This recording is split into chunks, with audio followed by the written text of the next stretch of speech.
In a dramatic and highly controversial statement, U.S. President Donald Trump declared that Iran's supreme leader, Ali Khamenei, is dead. The announcement came through Trump's social media platform, where he posted a lengthy and strongly worded message. In that statement, he described Khamenei as one of the most evil people in history, and framed the reported killing as an act of justice, not only for the Iranian people, but also for Americans and others around the world whom he claims suffered because of Iranian policies. This was not presented as speculation.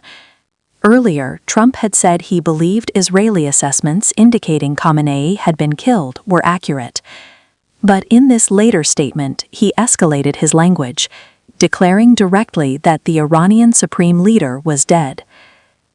Trump claimed the operation was made possible through advanced U.S. intelligence systems and highly sophisticated tracking technology carried out in close coordination with Israel. According to his message, there was nothing he could do to escape. The president also made it clear that this development is, in his view, the greatest opportunity for the Iranian people to take back their country. He suggested that elements inside Iran, particularly within the military and security establishment, may no longer be willing to fight. Specifically, Trump referenced Iran's powerful military organization, the Islamic Revolutionary Guard Corps, commonly known as the IRGC. He claimed that members of the IRGC and other security forces might be seeking immunity and could be open to changing sides. He framed this moment as a turning point, not just militarily but politically. According to him, Iranian security forces have a choice: lay down their weapons and receive immunity, or continue resistance and face destruction.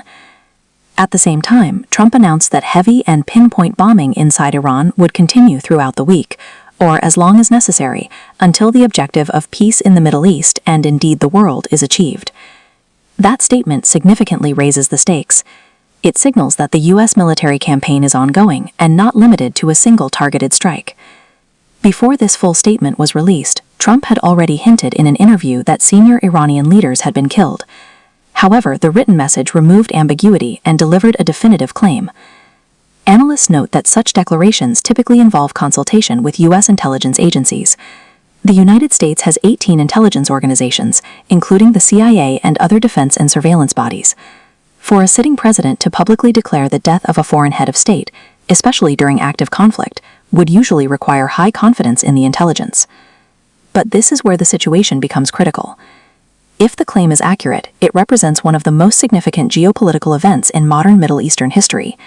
Khamenei has ruled Iran for nearly 4 decades and is the central authority in the Iranian political system, religiously, militarily, and constitutionally.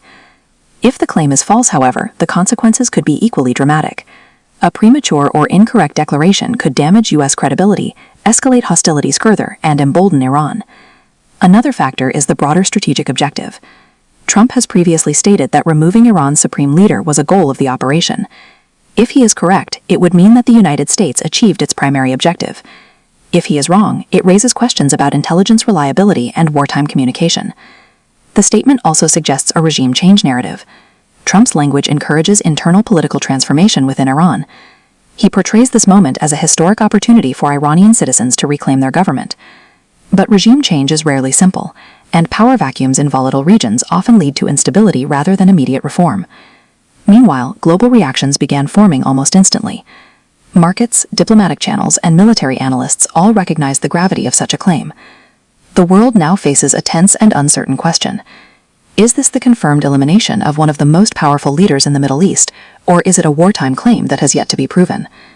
That uncertainty leads directly to the second and equally important part of this unfolding story: Iran's response.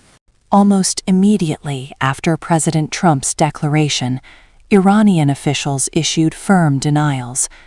Iran's foreign ministry stated that, according to their information, the supreme leader is alive. Officials described the reports as psychological warfare. State-affiliated media outlets repeated this position, emphasizing that Ali Khamenei remains in control and continues overseeing national affairs. This creates a direct and stark contradiction. On one side, the President of the United States declares the Iranian supreme leader dead. On the other side, the Iranian government categorically denies it. Such conflicting narratives are not unusual during wartime. In active military conflicts, both sides frequently control information tightly. Claims of high-value targets being eliminated are often made quickly, while confirmation may take hours or even days. In previous incidents involving senior Iranian figures, confirmation timelines have varied. When high-ranking military officials were killed in past operations, Iranian authorities eventually acknowledged the deaths. However, during the immediate aftermath of strikes, denials or delays have occurred before official confirmation. This means that the absence of confirmation does not automatically prove the claim false, but neither does the presidential announcement alone confirm it as fact. Now consider the constitutional implications if the claim were true. Iran's political system is structured around the authority of the supreme leader. He is not merely symbolic. He controls the armed forces, influences judiciary appointments, oversees strategic decisions, and maintains religious authority over the state. If the supreme leader were confirmed dead, Iran's constitution outlines a temporary transfer of power to a three-member council. This council would include the president, the head of the judiciary, a senior member of the Guardian Council. This body would serve temporarily until the Assembly of Experts, a clerical body responsible for selecting the supreme leader, convenes and appoints a successor. However, the real question is whether this process could unfold smoothly under active bombardment and military escalation. The IRGC plays a decisive role here. The Islamic Revolutionary Guard Corps is not just a military unit. It is deeply embedded in Iran's political and economic systems. It safeguards the Islamic Republic structure. If the IRGC remains unified and loyal to the system, constitutional transition may occur with controlled stability. If internal fractures emerge, the risk of chaos increases. Another layer of uncertainty involves public reaction inside Iran. Trump's message encourages Iranian security forces to abandon leadership and side with the population. However, internal political dynamics in Iran are complex and shaped by decades of ideological alignment. Externally, regional powers are closely watching. If Khamenei were indeed killed in a US-supported strike, it would mark a direct and unprecedented escalation between Washington and Tehran. Retaliation could follow, either through regional proxies, cyber operations, or direct confrontation. At the same time, Trump's announcement that bombing will continue indicates the military campaign is not over. This signals that the operation extends beyond a single target and may involve broader strategic goals, potentially linked to Iran's nuclear program or regional influence.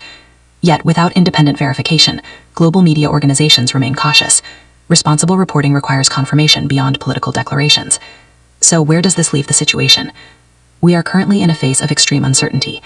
Two powerful governments are presenting opposing realities. Military operations are ongoing. Political stakes are enormous. Within hours or possibly days, clear evidence may emerge. Satellite imagery, official statements, funeral announcements, or proof-of-life appearances. Until then, the world waits.